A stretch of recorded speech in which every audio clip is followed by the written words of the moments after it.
Come on then, are we filming? Oh, still haven't thought of a good enough idea. I'm out. I'm all out of ideas. Well, we'll just do it later then. No, we've got to film it now because Nathan will be here later, getting in the way. Nathan is coming here. We shall double our efforts. Oh, for crying out loud. Do you think you could just go one day without doing a Star Wars reference? No, that's not possible. I hate you. I know. I bet we all know someone like Dave, don't we? Incapable of making it through any 24-hour period without slipping into a nostalgia-induced Star Wars reverie, his eyes glazing over as a tribe of imaginary Ewoks takes over the control system in charge of his face. At least when video games do movie references, they're clever and funny about it, offering a sense of reward and satisfaction to the players clever enough to find and understand them. Here are 7 sneaky movie references you probably never saw hidden inside your favourite video games. We'll start with a Star Wars one, otherwise Dave might burst. Don't worry, you'll be over at that whiteboard soon. But to be fair, this is one of my favourite movie Easter eggs in any game ever. To find it, you'll need to head to Bleak Coast Cave in Skyrim, a frigid, frost troll-infested place you'll find southeast of Winterhold. Once you've gotten rid of the abominable pain in the necks by shouting, slashing and running away while necking 16 potions of minor healing, you'll be free to explore and find this upside-down skeleton hanging from the ceiling. This is a reference to The Empire Strikes Back, where Luke finds himself in a similar position in the Wampa Cave on the frozen planet of Hoth. The sword you'll find underneath the skeleton obviously represents the lightsaber, although I think it's safe to say Luke fared better than this unfortunate adventurer because, from what I can tell, and I'm channeling my inner Columbo here, this adventurer has had his head eaten by frost trolls. It's alright though, mate, I've avenged you, and I've taken your sword as well. Won't even use it either, I'll just drop it as soon as I'm over encumbered. Next up, we've got Red Dead Redemption, a game that is essentially one giant movie reference, its world, characters and scenarios evocative of both classic American westerns and the stylish spaghetti westerns made famous by the likes of Sergio Leone. It's a characteristically slick rock star pastiche of a world built by the silver screen, the American West filtered through a double layer of stylized interpretation. It's no surprise the game is littered with individual movie references, then the earliest happening in the opening cinematic. As Marston rolls into town on the steam train, he overhears a conversation between a young woman named Jenny and a priest. Jenny remarks, "Didn't you hear? Out in Kansas, a man even got a car to fly." a subtle nod to Back to the Future. The reference that makes our second entry, however, can be found at Coots Chapel, the cemetery where Marston encounters unhinged grave robber Seth Briars, who I'm sure is lovely once you get to know him. Although I think you have to be dead if you properly want to get to know him. Anyway, if you examine the gravestones around the chapel, you'll come across one dedicated to a cowboy with no name, a clever reference to Clint Eastwood's iconic Man with No Name character from Leone's genre-defining Dollars trilogy.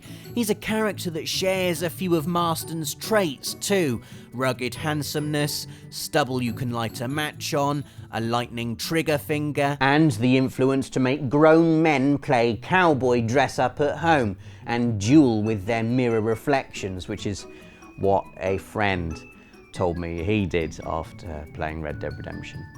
The Witcher 3 is next up, another open world starring a wandering kick-ass beard littered with pop culture references, although naturally these are centred on the fantasy genre, and in fantasy there's nothing bigger than the Lord of the Rings. If it weren't for the Lord of the Rings, fantasy as we know it just wouldn't exist. There'd be no Dungeons and Dragons, no Warhammer, no Skyrim, no Game of Thrones. And there certainly wouldn't be this cheeky movie reference tucked away in a remote corner of Tucson from the Blood and Wine expansion.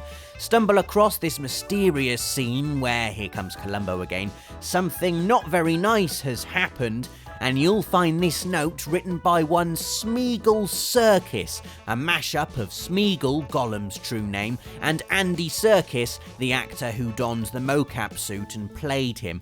Much like Gollum from Lord of the Rings, Smeagol Serkis is in mourning for a lost trinket, referring to it as dearest and precious. Oh, I just can't help it every time I have to do the voice.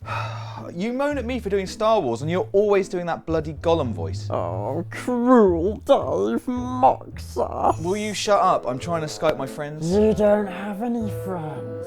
Nobody likes you. In fact, stand by the telly, Dave, because the next entry is... The next entry is Metal Gear, there you go, have it, and is basically Solid Snake. Yep, the whole character of Solid Snake, and Big Boss to be fair, is one giant movie reference staring you right in the face all along, and you probably didn't even know it. Unless, of course, you've seen Escape from New York with Kurt Russell, in which case it's blindingly obvious. Kurt Russell's character, Snake Plissken, has a mullet, an eye patch, a jawline visible from the planet Jupiter. Remind you of anyone? Kojima has even gone on record and confirmed Solid Snake and Big Boss were based on the Hollywood legend, and it's easy to see why you'd choose Plissken as inspiration, isn't it? He's the epitome of the gravelly-voiced anti-hero badass, a man I totally believe could single-handedly dismantle walking nuclear tanks, win fights against invisible men, and then do all of that again despite being really, really old. And if you weren't quite convinced about the nod to Russell, Snake even adopts the name Iroquois Plissken when undercover in Metal Gear Solid 2. Just to confuse poor Raiden even further. Sorry Raiden, you're not based on anyone. Unless there's a movie I haven't seen called Whiny Man 2, the big stupid protagonist heist no one wanted.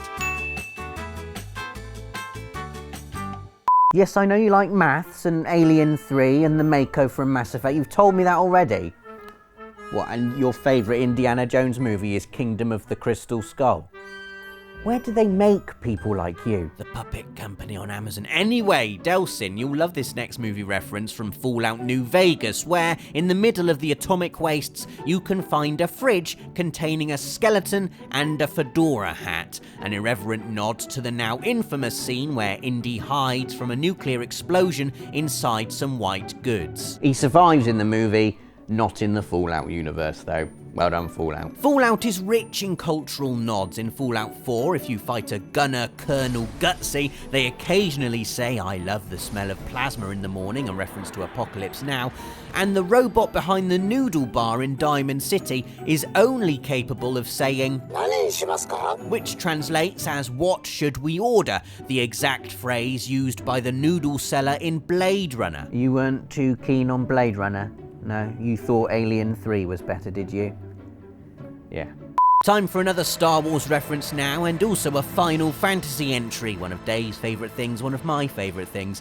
And it's a movie reference that happens across multiple entries in the series, the recurring characters of Biggs and Wedge. Now, anyone who knows their Star Wars, as well as someone who's bought all the movies 17 times across various types of media and in multiple collections, will know that Biggs and Wedge are Luke Skywalker's wingmen when he blows the Death Star to bits at the end of A New Hope. In Final Fantasy, they're different every time they appear. In VII, they have arguably their most prominent roles as members of Avalanche, a resistance movement standing up to the climate-ruining Shinra Corporation and their stupid, fat, blonde boss.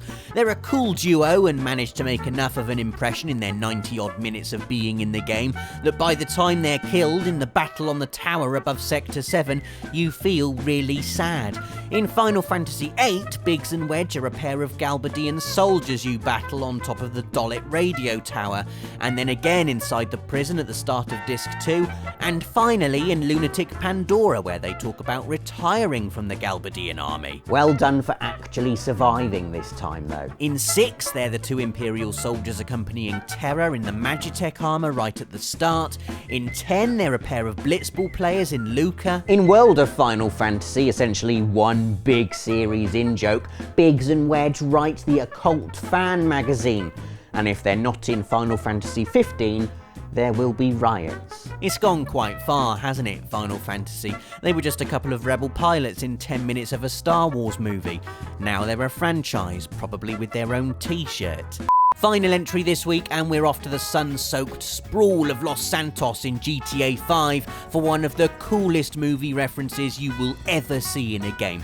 Spoilers if you still haven't seen Thelma and Louise, but seriously, it's 25 years old now, what have you been doing? So, if you go to a specific point on the map, here it is, it's too complicated to explain properly, just after 7 PM in game time, you get to see the GTA 5 version of the ending to Thelma and Louise play out in dramatic fashion. It helps if you're in a helicopter, as get too close on foot and the scene won't appear. The car is poised, the cops are there blocking their retreat, they've been on the run, and there's only one way left to go. Over the cliff, and dramatic freeze frame.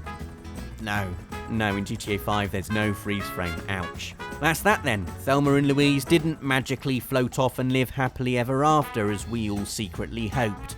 Their car crashed and burned, and they died. But what an awesome little Easter egg that is. And there we have it, 7 sneaky movie references hidden inside your favourite games. Let us know in the comments if there are any others you can think of. Like this video if you're an excellent human being, and please do subscribe if you haven't yet for more of these list videos every Friday. Thanks for watching.